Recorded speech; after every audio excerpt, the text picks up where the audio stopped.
வணக்கம் அன்பர்களே.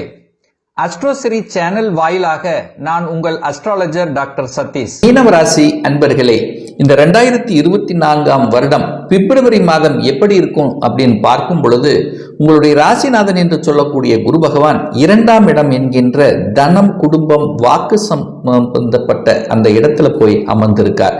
அப்போ உங்களுடைய எண்ணங்கள், செயல்கள், சிந்தனைகள் எல்லாமே குடும்பம் சார்ந்த விஷயம், தனத்தை எப்படி பெருக்குவது, தொழிலை எப்படி விரிவுபடுத்துவது என்கின்ற எண்ணங்கள், செயல்கள் தான் அதிகமாக உங்க மாதம் இருக்கும். ஆனா உங்க ராசிலேயே ராகு உட்கார்ந்திருக்கார். அந்த ராகுங்கிறது பிரம்மாண்டத்துக்கு காரகன் அல்லவா?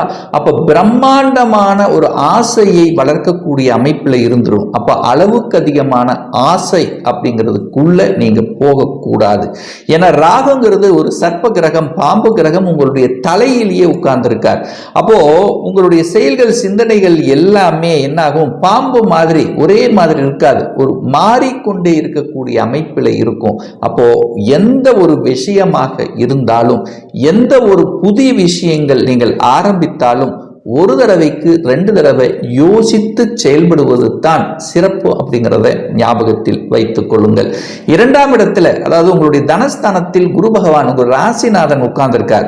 தனக்காரகனான குரு பகவான் தனஸ்தானத்திலேயே அமர்ந்திருப்பதும், அந்த தனஸ்தானத்தின் அதிபதியாக இருக்கக்கூடிய செவ்வாய் பகவான் 10ஆம் இடமான தொழில் ஸ்தானத்தில் அமர்ந்து கொண்டு, அப்போ அந்த குருவும் செவ்வாயும் பரிவர்த்தனை பெற்று பரிவர்த்தனை யோகமாக இருக்கக்கூடிய ஒரு அற்புதமான ஒரு மாதம். அதாவது 9ஆம் அதிபதி என்று சொல்லக்கூடிய அந்த செவ்வாயும் 10ஆம் அதிபதி என்று சொல்லக்கூடிய அந்த குரு பகவானும் பரிவர்த்தனை பெற்றிருக்கக்கூடிய இந்த காலகட்டம் உங்களுக்கு தொழில் சார்ந்த விஷயத்தில் நல்ல வருமானத்தை பெற்றுக் கொடுக்கக்கூடிய அமைப்பு, தன லாபங்களை தரக்கூடிய அமைப்பு, குடும்பத்தில் சுப காரியங்களை செய்யக்கூடிய சந்தர்ப்ப சூழ்நிலைகளை நிச்சயமாக ஏற்படுத்தும். அந்த செவ்வாயாக இருக்கிறனால சகோதர சகோதரிகள், உங்க குடும்பம் சார்ந்த உறுப்பினர்களுக்கு சுப காரியங்களை செய்யக்கூடிய வாய்ப்புகள் இருக்கு.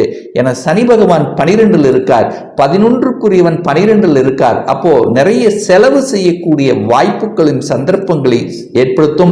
அப்போ சுப காரியங்கள், சுப செலவுகளை செய்து கொள்வது தான் உங்களுக்கு நல்லதுங்கிறதை மனதில் பதிய வைத்துக் கொள்ளுங்கள். 3ஆம் அதிபதி என்று சொல்லக்கூடிய சுக்கிரன் 10ஆம் இடத்தில் குருவின் பார்வையோட, உங்க ராசி அதிபதியினுடைய பார்வையோட இருப்பது ஒரு நல்ல தைரியத்தையும் வீரியத்தை பெற்றுக் கொடுக்கக்கூடிய அமைப்பு. நண்பர்களால் அனுகூலங்கள், ஆதாயங்கள் கிடைக்கக்கூடிய அமைப்பு. அந்த 2ஆம் அதிபதியும் அந்த 3ஆம் அதிபதியும் இணைவு பெற்று இருக்கின்ற காரணத்தால தகவல் தொடர்பு துறையின் மூலமாக நல்ல வருமானங்கள் பெற்று தரக்கூடிய அமைப்பு. யூடியூப் சார்ந்த விஷயங்கள் மூலமாகவும் அல்லது கம்ப்யூட்டர் சாஃப்ட்வேர் இந்த மாதிரியான துறையில் இருக்கின்றவர்களும் சரி, கம்யூனிகேஷன் நெட்வொர்க் சார்ந்த துறையில் இருப்பவர்களுக்கும் கூடுதல் வருமானத்தையும் ஒரு நல்ல ஏற்றத்தை கொடுக்கக்கூடிய ஒரு நல்ல அமைப்புல இந்த மாதம் இருக்கிறது. அதே சமயத்தில் அந்த சுக்கிரன் 10ஆம் இடத்தில் இருந்து குருவின் பார்வையோடு இருக்கிறதுனால பெரிய மனிதர்களினுடைய துணையோடு உங்களுக்கு அனுகூல வாய்ப்புகள், பெரியோர்களினுடைய ஆசீர்வாதங்கள், கலைத்துறையில் இருக்கின்ற இந்த மீனம் ராசி என்பவர்களுக்கு புதிய ஒப்பந்தங்கள் கிடைக்கக்கூடிய அமைப்பு, அதன் மூலமாக பெயரையும் புகழையும் கிடைக்கக்கூடிய ஒரு நல்ல வாய்ப்புள்ள ஒரு மாதமாக உங்களுக்கு அமைகிறது. செவ்வாய் சம்பந்தப்பட்ட துறையில் இருக்கின்றவர்கள், அதாவது செவ்வாய்ங்கிறது யாரு? விளையாட்டுத்துறை. அதாவது விளையாட்டுத்துறையில் இருக்கின்ற இந்த மீனராசி என்பவர்களுக்கு ஜொலிக்கக்கூடிய அமைப்பிலும், அதே சமயத்தில் மருத்துவத்துறைக்கு இருக்கின்ற இந்த மீனராசி என்பவர்கள் பெயரை புகழை தரக்கூடிய வாய்ப்புகளையும் சந்தர்ப்பங்களையும் இந்த மாதம் நிச்சயமாக ஏற்படுத்தும். 4ஆம் அதிபதி என்று சொல்லக்கூடிய அந்த புதன் பகவான் 11ஆம் இடமான லாபஸ்தானத்தில் இருக்கின்ற காரணத்தாலும், அது 6ஆம் அதிபதியோடு சேர்ந்திருக்கிறதுனால நிலம், வீடு வாங்கக்கூடிய யோகங்கள் இந்த மாதம் இருக்கிறது. அதே சமயத்தில் கடன் கிடைக்குமா அப்படின்னா கடன் கிடைக்கும்.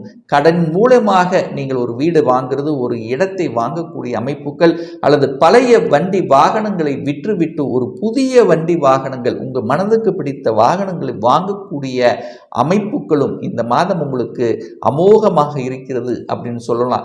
ஏன்னா சூரியனும் புதனும் இணைந்து புதன் ஆதித்ய யோகத்துடன் இருக்கின்ற இந்த காலகட்டத்தில் அரசு சார்ந்த துறையில் இருக்கின்ற மீனராசி என்பவர்கள் அரசியல்வாதிகளாக இருப்பவர்களுக்கும் ஒரு நல்ல அனுகூலத்தை கொடுக்கக்கூடிய அமைப்பு, அரசாங்க எக்ஸாம் எழுதி கொண்டிருந்தவர்களுக்கும் சரி, அல்லது அரசு துறையில் ஒரு இடமாற்றம் அல்ல ஒரு ப்ரமோஷன் என்று நினைத்து கொண்டிருந்தவர்களுக்கும் இது இந்த மாதம் ஒரு நல்ல பயனுள்ள மாதமாக உங்களுக்கு அமைகிறது அப்படின்னு சொல்லணும்.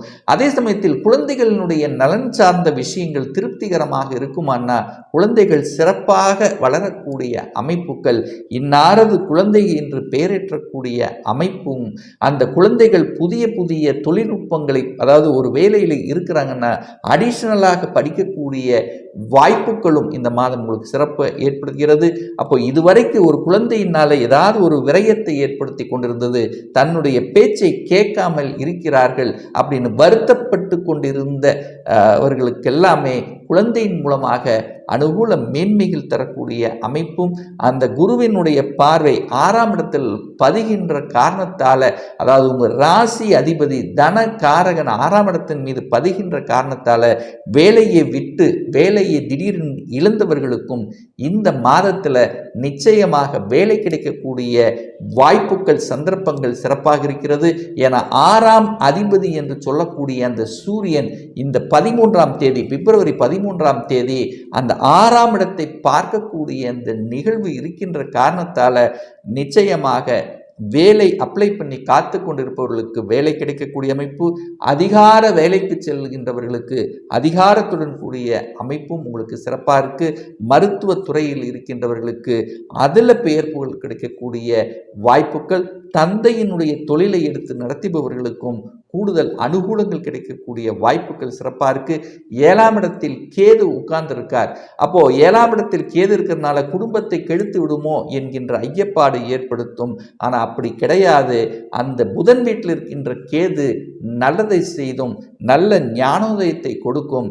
கணவன் மனைவிக்குள்ள சின்ன சின்ன கருத்து வேறுபாடுகள் ஏற்பட்டிருந்தவர்கள் கூட ஒருவருக்கு ஒருவர் புரிந்து கொள்ளக்கூடிய தன்மையும், ஒருவருக்கு ஒருவர் விட்டு கொடுத்து செல்லக்கூடிய தன்மையும் இந்த மாதம் உங்களுக்கு சிறப்பாக இருக்கிறது. ஆனால் 7இல் கேது இருக்கின்ற காரணத்தால் கூட்டு தொழில் இருக்கின்றவர்கள் மட்டும் கொஞ்சம் கரெக்டாக அனுகூலமாக இருந்து கொள்வது நல்லது அப்படிங்கிறத சொல்கிறேன்.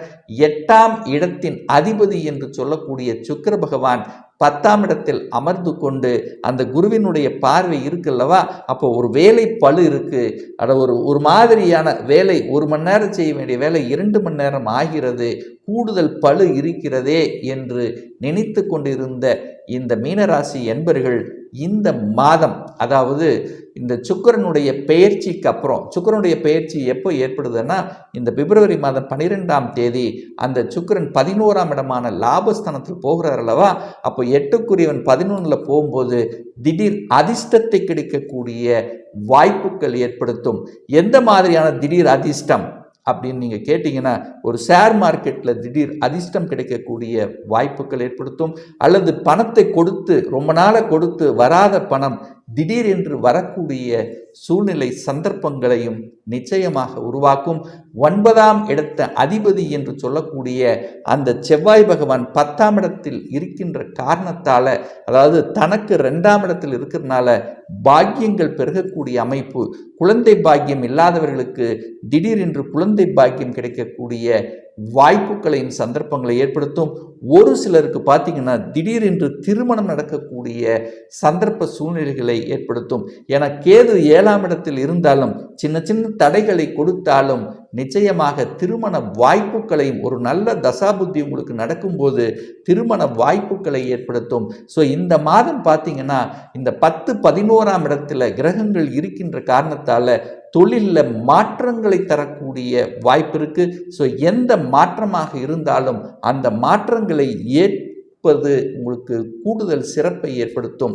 ஒரு சிலருக்கு இடமாற்றம் கிடைக்கும், ஒரு சிலருக்கு பதவி உயர்வு கிடைக்கக்கூடிய தன்மை, வேலையே இல்லையே 2-3 மாதங்கள் கஷ்டப்பட்டு கொண்டிருக்கிறவங்களுக்கெல்லாம் நிச்சயமாக வேலை கிடைக்கக்கூடிய அமைப்பு என 11ஆம் இடத்தில் சூரியனும் புதனும் இணைந்து புதன் ஆதித்ய யோகமாகவும் செவ்வாயும் சுக்கிரனும் இணைந்து விருகமங்கல யோகத்துடன் இருக்கக்கூடிய ஒரு அற்புத காலகட்டத்தில் நிச்சயமாக வேலையில் நல்ல முன்னேற்றத்தை தரக்கூடிய அமைப்பு இருக்கு. 11ஆம் அதிபதி 12இல் இருக்கிறனால விரயத்தை ஏற்படுத்தும். அந்த விரயத்தை சுப விரயங்களாக செய்து கொள்வது புத்திசாலித்தனம் என்பதையும் ஞாபகத்தில் வைத்துக் கொள்ளுங்கள்.